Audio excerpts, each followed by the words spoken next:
آپ علیہ الصلوۃ والسلام جن کی ذات سے کسی مسلمان کو کوئی تکلیف نہیں پہنچی، آپ بھی امت کی تعلیم کے لیے فرما رہے ہیں کہ اگر میں نے تم میں سے کسی کو کوئی تکلیف پہنچائی ہو تو آج مجھ سے بدلہ لے کے اپنا معاملہ صاف کر دیں، آخرت میں بدلہ نہیں دے سکتا۔ کس قدر اہتمام نبی اکرم صلی اللہ علیہ وسلم کے اس ارشاد سے معلوم ہوتا ہے، اور اس کا اندازہ اس سے لگائیے کہ آپ علیہ الصلوۃ والسلام نے ایک مرتبہ صحابہ کرام رضوان اللہ علیہ مجمعین سے دریافت کیا کہ میری امت کا مفلس کون ہے، میری امت کا فقیر اور غریب آدمی کون ہے، یہ دریافت کیا۔ صحابہ کرام رضوان اللہ علیہ مجمعین نے جواب دیا کہ جس آدمی کے پاس نہ درہم ہو نہ دینار ہو، یعنی نہ روپیہ ہو نہ پیسے ہو، وہ غریب آدمی ہمارے یہاں تو مفلس سمجھا جاتا ہے۔ آپ نے فرمایا نہیں، میری امت کا مفلس یہ آدمی نہیں ہے جس کی جیب میں کوئی مال و دولت نہیں ہے، جس کا بینک بیلنس نہیں ہے، جس کے پاس زمین جائیداد نہیں ہے، جس کے پاس اچھا گھر اچھی گاڑی نہیں ہے، میری امت کا مفلس یہ نہیں ہے۔ فرمایا پھر کون؟ فرمایا میری امت کا مفلس تو وہ ہے جو کل قیامت کے دن میدان محشر میں پہاڑوں جیسی بڑی بڑی نیکیاں لے کر آئے گا۔ کل قیامت کے دن میدان محشر میں پہاڑوں جیسی بڑی بڑی نیکیاں لے کر آئے گا، کہیں نماز، کہیں روزے، کہیں حج، کہیں صدقات و خیرات، اور کہیں جہاد، اور کہیں مختلف بڑی بڑی نیکیاں لے کر آئے گا۔ لیکن وَلَكِنْ ضَرَبَ هَذَا وَشَتَمَ هَذَا وَكَلَمَ هَذَا، لیکن کسی کو مارا تھا، کسی کو گالی دی تھی، اور کسی کی زمین کھا گیا تھا، کسی کا مال کھا گیا تھا۔ یہ سارے حقوق والے اپنا حق لینے کے لیے آئیں گے۔ دنیا میں اس نے اپنا معاملہ صاف نہیں کیا تھا، جس کا دیا تھا اس کا لینے، جس کا لیا تھا اس کو دینے کا نام نہیں، کھایا تھا اس کو کھلانے کا نام نہیں۔ ایسا انسان کل قیامت کے دن آئے گا تو بہت نیکیاں لے کر، لیکن لوگوں کے حقوق مارے تھے، اپنوں کے پرایوں کے حقوق ادا نہیں کیے تھے، مال میں خیانت کی تھی، لوگوں کی عزتوں پر ڈاکے ڈالے تھے۔ یہ لوگ آئیں گے اللہ تعالیٰ کے سامنے انصاف طلب کریں گے کہ اس نے دنیا میں ہمارے حقوق ادا نہیں کیے تھے، ہم حقوق چاہتے ہیں۔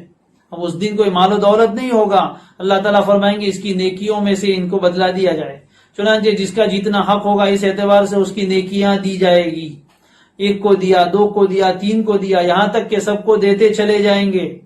لیکن حقوق لینے والوں کی لائن اتنی لمبی ہوگی کہ اس کی بڑی بڑی نیکیاں سب ختم ہو جائے گی، اور ابھی بھی حق لینے والے باقی ہوں گے۔ فرشتے پوچھیں گے اللہ تعالیٰ اب تو اس کے پاس نیکی نہیں، اب کیا کرے؟ فرمائیں گے ان کے گناہ اس کے سر پہ ڈال دو۔ اب بدلہ اس طرح ہوگا کہ ان کے گناہ اس کے سر پہ ڈال دو۔ چنانچہ ان کے گناہ اس کے سر پر ڈالے جائیں گے، اور پھر اللہ کی طرف سے حکم ہوگا کہ اس کو منہ کے بل گھسیٹ کر جہنم میں ڈال دو۔ نبی اکرم صلی اللہ علیہ وآلہ وسلم نے ارشاد فرمایا میری امت کا مفلس یہ انسان ہے، کہ میری امت کا مفلس ہے۔ اس کا حال کیوں ایسا ہوا؟ نیکیاں تو بہت تھی لیکن لوگوں کے حقوق ادا نہیں کیے تھے، لوگوں کے حقوق ادا نہیں کیے تھے، جس کا نتیجہ یہ ہوا کہ آج یہ انسان جہنم میں پہنچ رہا ہے۔ اس لیے میرے عزیزوں، میرے بزرگوں، میری ماؤں اور بہنوں، اللہ کے واسطے آج یہ نیت کیجئے کہ ہماری ذات سے کسی کو تکلیف نہیں ہوگی۔ شوہروں سے کہوں گا سچی توبہ کیجئے، آج تک بیوی کو بہت ستایا ہے، اس کا دل بہت دکھایا ہے، اور اس کی راتیں روتے روتے گزری ہے۔ آج اس سے معافی مانگ کے اپنا معاملہ صاف کر لو، اور نیت کر لو کہ اب ہم اپنی بیویوں کو نہیں ستائیں گے، ان کے حقوق ادا کریں گے، ان کی عزت اور احترام کریں گے، ان کے ساتھ پیار بھری محبت سے بات کریں گے۔ اپنی بہنوں سے کہوں گا آج تک اپنے شوہروں کو ستایا ہے اور ان کی نافرمانیاں کی ہے، انہیں تکلیف دی ہے، معافی مانگ لو، اپنا معاملہ صاف کر لو، اپنے گھر کا نظام صحیح کر لو۔ اولاد سے کہوں گا آج تک ماں باپ کو بہت دکھی کیا ہے، ان کو راتوں کو رلایا ہے اور ان کی نافرمانیاں کی ہے، معافی مانگ لو اپنے ماں باپ سے کہ تمہارا باپ جنت کا دروازہ ہے اور ماں کے قدموں کے نیچے جنت ہے۔ ماں باپ کا دل دکھا کر تم اللہ کو راضی نہیں کر پاؤ گے، ماں باپ کو راضی کر لو۔ والدین سے کہوں گا اگر اولاد کے حقوق ادا نہیں کیے، اللہ کے واسطے ان کے حقوق کی فکر کرو، ان کی تعلیم و تربیت کا انتظام اور اہتمام کرو، اپنی اولاد کو محبت دو، ان کو وقت دو، ان کو پیار دو، ان کی اچھی تعلیم و تربیت کیجیے۔ پڑوسیوں نے پڑوسیوں کو ستایا ہے تو ایک دوسرے سے اپنا معاملہ صاف کر لو۔ بھائی بھائی میں جھگڑا ہے، اپنا معاملہ صاف کر لو۔ بھائی بہن میں انبن ہے، اپنا معاملہ صاف کر لو۔ اگر کسی کا قرضہ لیا ہے اور ابھی تک نہیں دیا، یا تو اس سے معاف کروا لو یا اس کے قرضے کو ادا کرنے کا انتظام کرو. کسی کا حق نہ مارو، لوگوں کی غیبتیں نہ کرو، لوگوں کی عزتیں نہ تباہ کرو، اور پیٹھ پیچھے غیبتیں کر کے، لوگوں کے عیب لوگوں میں ظاہر کر کے لوگوں کی عزتوں کے ساتھ کھلواڑ نہ کرو. کل یہی چیزیں تمہیں بہت بھاری پڑے گی. سماج میں بگاڑ پیدا ہوتا ہے کس سے؟ لوگوں کی عزتیں اچھالنے سے، غیبت سے، چغلی سے، بہتان سے. ان چیزوں کو چھوڑو، اپنے دل کو پاک صاف رکھو. سب چیزوں سے بڑی چیز یہ یاد رکھو کہ اپنے دل میں خیر خواہی کا جذبہ بھر لو. ہر ایک کی خیر خواہی. الدین النصیحہ، دین کا حاصل خیر خواہی ہے. ہر ایک کے ساتھ خیر خواہی، ہر ایک کا بھلا چاہنا، حسد نہ ہو، کسی کا بھلا دیکھ کر دل میں جلن نہ ہو، اور کسی کے ساتھ بغض نہ ہو، کسی کے ساتھ کینہ نہ ہو، کسی کا برا نہ چاہے، ہر ایک کا اچھا چاہنے والے بنے. دعائیں کرے، لوگوں کو معاف کرنے کی عادت ڈالے. کسی سے تکلیف ہو تو برداشت کر لیں. چھوٹی چھوٹی باتوں کو بڑا بنا کر جھگڑے نہ کریں، اختلافات نہ کریں. گھروں میں اختلافات سے بچیں، محلوں میں اختلافات سے بچیں، اور جماعتوں میں اختلافات سے بچیں. ایک دوسرے کی عزت اور احترام کرے. ہر انسان کو اپنے سے اچھا سمجھے اور اپنے کو سب سے کمتر سمجھے. تواضع اپنے اندر پیدا کرے. جھگڑوں کی ابتدا تکبر سے ہوتی. اصلاح معاشرہ بہت بڑا عنوان ہے، اس کے ایک ایک الگ الگ چیپٹر ہے. انشاءاللہ آئندہ دنوں میں ہمارا اکابرین ان باتوں کو آپ کے سامنے بیان کریں گے.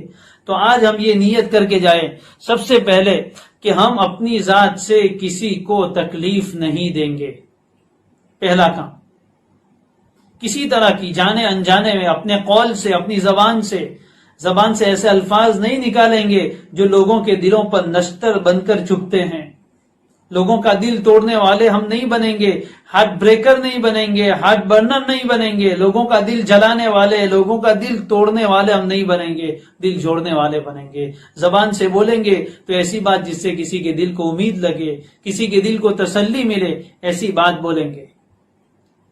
اپنے عمل سے کسی کو تکلیف نہیں دیں گے، اپنے برتاؤ سے کسی کو تکلیف نہیں دیں گے.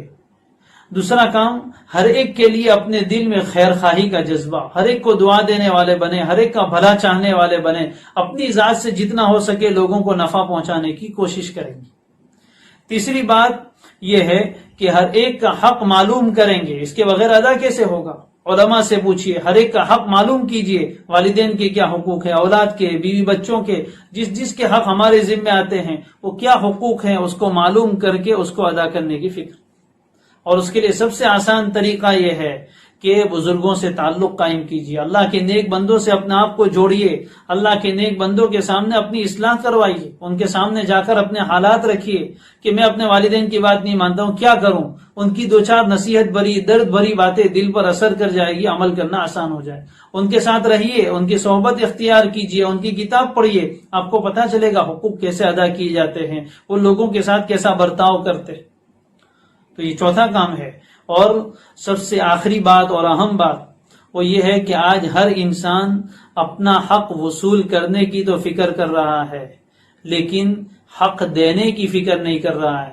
حالانکہ شریعت ہمیں یہ تعلیم دیتی ہے کہ حقوق وصول کرنے کی فکر میں نہ پڑو، بلکہ حقوق ادا کرنے کی فکر رکھو. ہمارے ذمے جس کسی کا جو بھی حق ہے وہ ہم ادا کریں گے. وہ ہمارا حق ادا کرے تو ٹھیک ہے، نہ ادا کرے تو اس کی مرضی. اللہ کے نبی صلی اللہ علیہ وسلم نے ایک موقع پر امت سے فرمایا کہ حاکموں کے جو حقوق تمہارے ذمے وہ تم ادا کرو، اور تمہارے جو حقوق ان کے ذمے ہے وہ اللہ سے مانگو. اپنے ذمے جو حقوق ہے وہ ادا کرو. یہ مت دیکھو کہ وہ میرے حقوق ادا کرتا ہے تو پھر میں کروں.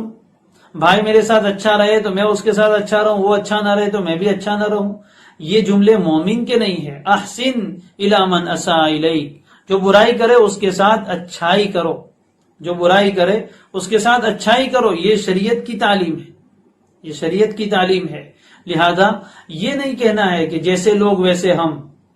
آج کل یہ جملے لوگ لکھ رہے ہیں رکشہ کے پیچھے، بسوں کے پیچھے، شرافت کی دنیا کا قصہ ختم، اب جیسے لوگ ویسے ہم. یہ مومن کا جملہ نہیں ہے. یہ مومن کا جملہ، شریعت نے یہ نہیں کہا کہ والدین تمہارے حق ادا کرے تو تم والدین کے ساتھ اچھے رہو، اور والدین تمہارے حق ادا نہ کرے تو تم ان کے ساتھ اچھے مت رہنا. یہ نہیں کہا ہے. تمہیں اچھا رہنا ہے، وہ رہے یا نہ رہے، ہر آدمی اپنا ذمہ دار ہے، جس کے ذمے جو حق ہے اس کے بارے میں اس سے سوال کیا جائے۔ کلکم راعی وکلکم مسئول عن رعیتی، ہر ایک کے ذمے اللہ نے کچھ حقوق لگائے ہیں اور اس ذمہ داری کے بارے میں اس سے سوال کیا جائے گا۔ لہذا حقوق ادا کرنے کی فکر ہو۔ بیوی یہ نہ دیکھے کہ شوہر میرے حق ادا کرے گا تو میں اس کے حق ادا کروں گی، شوہر یہ سوچ رہا ہے کہ بیوی میرے حق ادا کرے گی تو میں اس کے حق ادا کروں گا، ایسا تو کبھی کام نہیں چلے گا۔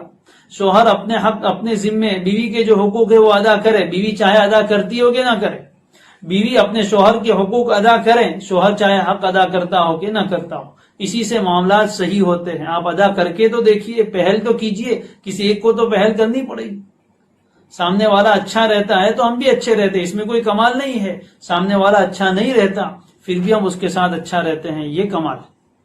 تو بہرحال اصلاح معاشرہ کے عنوان سے کچھ باتیں تھی کہ اپنے سماج کی اصلاح کے لیے ہمیں کیا کام کرنا ہے۔ سب سے پہلے اپنی اصلاح کرنی ہے، اور اپنی اصلاح کے لیے اپنے ذمہ آنے والے تمام لوگوں کے حقوق ہمیں جاننا ہے اور اس پر عمل کرنا ہے، اس کو ادا کرنا ہے۔